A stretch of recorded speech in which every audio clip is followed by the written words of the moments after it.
किसी ने बड़े कमाल की बात कही है कि दूसरों की समस्याओं का आनंद लेना बंद कीजिए, वरना भगवान आपको वही गिफ्ट कर देंगे। क्योंकि भगवान वही तो गिफ्ट करते हैं जिसमें हमें आनंद आता है। एक बड़ी छोटी सी कहानी एक भक्त की, जिसके जीवन में समस्याएं खत्म नहीं होती थी। कभी घर में कोई बीमार चल रहा होता था, कभी सैलरी नहीं बढ़ रही होती थी, कभी जॉब में झगड़ा होता था बॉस से।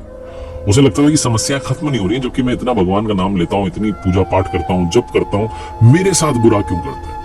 उसके आसपास के लोग उसे कहते रहते थे, मोटिवेट करते थे, तुम्हारा सब कुछ अच्छा होगा, तुम तो इतनी भगवान की भक्ति करते हो, कभी बुरा थोड़ा ना होगा।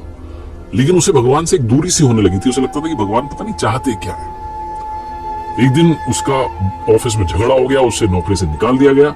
घर आया तो भगवान के सामने आधे घंटे तक बैठा रहा, पूजा पाठ करता रहा और कहने लगा कि भगवान आज आपको सपने में आना है, दर्शन देने हैं और मुझसे बात करनी है। आपका भक्त आज आपसे बात करना चाहता है, संकट में आ गया, आप सपने में आएंगे।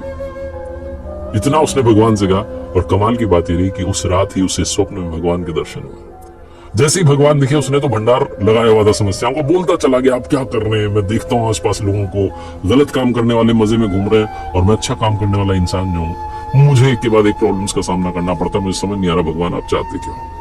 भगवान ने कहा, ये तो चक्र है, प्रकृति का नियम है, घूमता रहता है, हानि लाभ तो सहना पड़ता है। उस भक्त ने कहा, मुझे नहीं पता, मुझे आप समाधान दीजिए, मुझे अभी सोल्यूशन चाहिए।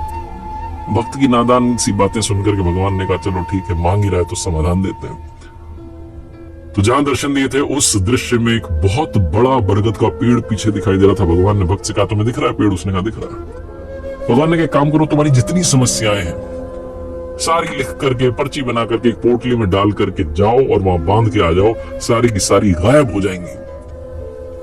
भक्त को लगा, ये हुई ना बात, मेरी भक्ति का आज परिणाम मिला, आज रिजल्ट मिला, भगवान ने मुझे सारी समस्या छुटकारा दिया। उसने कहा, ठीक है, अभी जाता हूं। भगवान ने कहा, सुनो, लेकिन एक शर्त है, और शर्त यह है कि वहां जाने के बाद, अपनी पोटली बांधने के बाद जब वापस आओ तो एक पोटली उठा करके लाना, एक तो तुम्हें लेकर के आनी पड़ेगी, ये एक्सचेंज ऑफर है। भक्त ने कहा, ठीक है, देख लेंगे। उसने फटाफट से अपनी जितनी समस्याएं थी अलग अलग पर्चियां बनाई, रखी, पोटली बनाई, लेकर के गया पेड़ के पास, जाकर के बांधी। एक्साइटमेंट था कि सब खत्म होने वाली है, समस्याएं गायब, जीवन में सब अच्छा होगा। वापस आने लगा तो उसे याद आया कि पोटली उठा करके लानी थी। कौन सी उठाए? सबसे छोटी वाली पोटली ढूंढी उसने। जैसे उसे खोल रहा था, लेकर के आ रहा था, उसे लगा कि कहीं इसके अंदर कोई गंभीर बीमारी ना हो, मेरी जान ना चली जाए, वापस छोड़ दी। दूसरी छोटी पोटली ढूंढी, उसके पास गया तो उसे लगा कहीं इसमें ऐसा ना लिखा हो कि मेरे किसी अपने की डेथ होने वाली है। उसने डर के मारे उसे भी छोड़ दिया। तीसरी पोटली के पास गया तो उसे डर लगा कि कहीं इसमें ऐसा ना लिखा हो कि मेरे किसी करीबी को बड़ी बीमारी हो जाए, पूरे जीवन परेशान रहे। उसने उस पोटली को भी छोड़ दिया। चिल्लाने लगा, कहने लगा, भगवान ये कौन सा ऑफर है, मुझे तो मेरी पोटली वापस दे दो, मैं लेकर के जाता हूँ और प्रॉब्लम्स को हैंडल करना सीखूंगा, लड़ना सीखूंगा, मुझे आपका एक्सचेंज ऑफर नहीं चाहिए। भगवान मुस्कुरा कहने लगे, बस यही बात तो समझाना चाहता था, देरी से सही तुम्हें समझ में आ गया। जीवन में समस्याएं आएंगी, चुनौतियां आएंगी, चैलेंजेस आएंगे, प्रॉब्लम्स आएंगी, लेकिन सवाल यह है कि क्या आप उनसे लड़ने के लिए तैयार हैं?